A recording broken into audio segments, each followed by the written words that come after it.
Good afternoon. Racism is alive and well in America. For example, a young black teenager who was shot and killed due to racial profiling, and his killer was not arrested at the time of the killing. I want to prove that racism still exists today because the President of the United States is not given the same level of respect as the former president. He is rarely called President Obama. Instead, he's referred to as Obama. We as America need to dispel racism in our country because we are one nation under God with liberty and justice for all. All is inclusive. Therefore, it should not be black African Americans, neither should it be white Americans. It should be only Americans. So today, I want to show that racism not only exists in America, but it is happening in politics towards the president. The reason President Obama is not being respected as president is because he is black. He has been called incompetent when he has accomplished much. Another example or incident to show that racism is live in America is Dr. Christian Head, who is top surgeon at UCLA, who was humiliated at a graduation roast being described as a gorilla. Thirdly, voting suppression is a form of racism to discourage minorities and lower income voters to vote during this election year to ensure that President Obama is not re-elected. What is racism? Racism is defined as hatred of one person by another, or the belief that another person is less than human because of the color of their skin or any other factor that supposedly reveals the basic nature of that person. Unfortunately, there are many Americans who believe that their race is more superior to others, when in reality there is no superior race because we are all created equally according to the Word of God.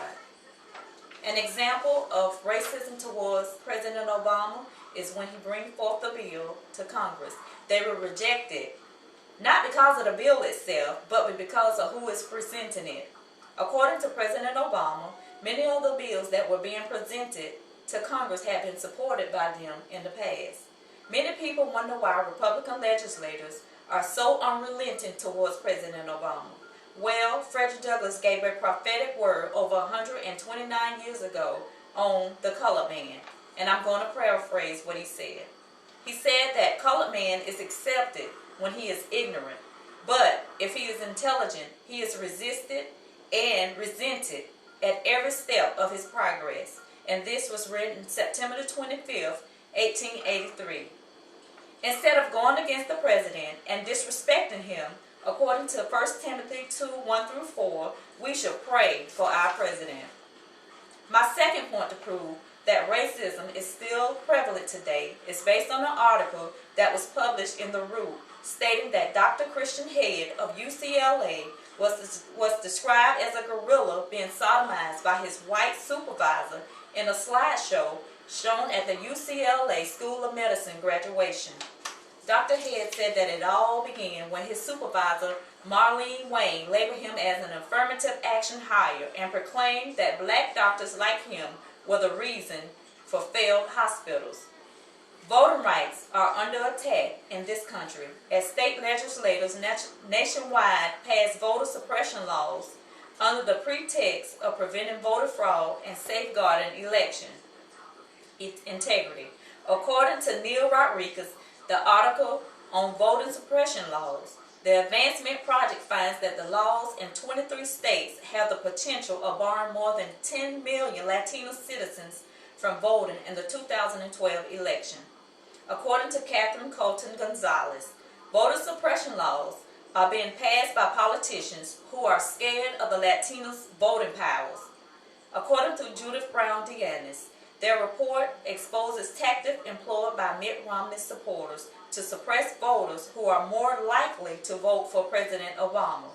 A recent Latino decision poll found that 74% of Latinos prefer President Obama, while only 21% prefer Governor Mitt Romney.